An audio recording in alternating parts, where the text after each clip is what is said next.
Okay, ma'am, sa September 3 pa dapat ang implementasyon nitong upgraded protocol sa mga departing Pinoys. So ano na po ang aasahan ng mga nakatakdang bumiyahe palabas ng bansa? Yes, following po yung advice ng Department of Justice because of the recent concerns on the guidelines on departure formalities in 2023 version, temporarily po naka-hold po muna ang implementation nito ng buong iyakat ng interagency po natin, subject po to clarifications ng mga concerns po of the general public as well as our lawmakers. So sa ngayon po, ang umiiral po na guidelines because we are temporarily discontinuing po yung implementation ng 2023 guidelines, we revert po to the 2015 guidelines. Essentially po, we also siguro want to highlight that these guidelines are not meant to add burdens to the departing passengers kasi it's really something po na tinitingnan lamang sa ilang kategorya ng mga bumabiyaheng pasahero. But generally speaking po, for 98% of passengers, more than 98% of passengers, wala pong kailangang dagdag na dokumentong kailangan pong ihanda. Okay, yun po kasi ang concern ng marami. Alam ko po, ma'am, ilang beses na rin pong in-explain, pati rin po ng DOJ, na hindi ito mas mapapaganda pa nga yung proseso kapag na-implement po ito. But still, it did not sit well, lalo na rin po sa ating Kongreso, sa Senate. Ang sabi po ni Senate President Zubiri na yung ibang guidelines po ay masyadong prohibitive. Example po, yung hihingan pa ng affidavit, yung ng authorized by a consular office whenever a Filipino visits a relative overseas. Kung bibisita lang po siya.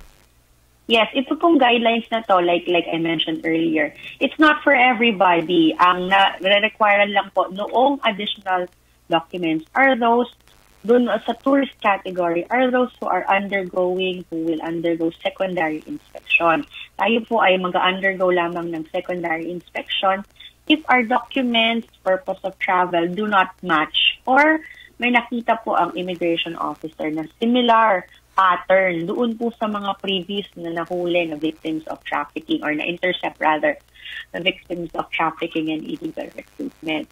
But again, for the general public, they do not need to prepare any other document po other than their their passport, their round-trip ticket, their boarding pass, their e-travel, their visa if they are required in the country of destination. Yeah, so yung mga Pinoy po na mahilig mag-abroad ngayon dahil uso po Ma'am Dana, ang dami hong nag-a-abroad, nagbabakasyon, pupunta sa Japan, pupunta sa Hong Kong, 'di ba? Pupunta sa Thailand, yung mga or sa Amerika. O kunyari, yung mga turista po na yan, ang kailangan lang nila ay yung sabi nyo nga, passport, ticket, and visa. And you're talking about 98% of the travelers po.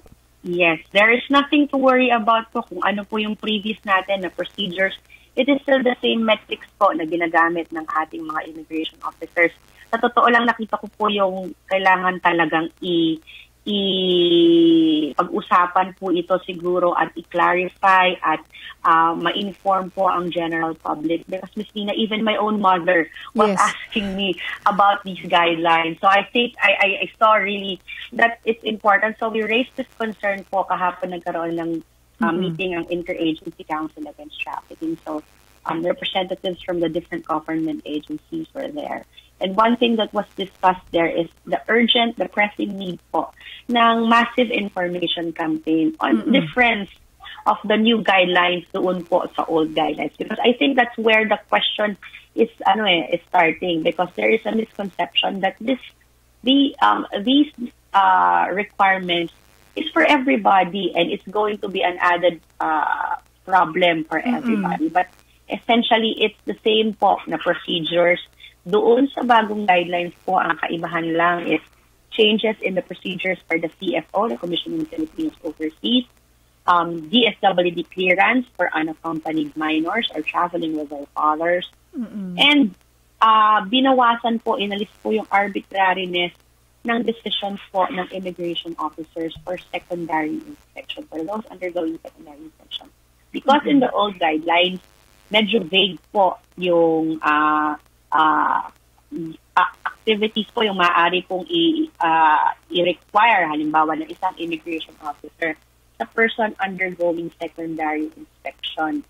Unlike in the new guidelines, clear na po ang mga dokumento na maaari lamang tingnan ng immigration officers. So it removes po yung arbitrariness kasi isa po yan sa mga feedback na natatanggap po natin that there's a concern that immigration officers might be issuing or giving frivolous requirements kung ano-anong pong mga requirements sa passengers. So ngayon po, malinaw that these are the only possible requirements na maaari pong tingnan ng immigration officer if and only if the passenger undergoes secondary inspection.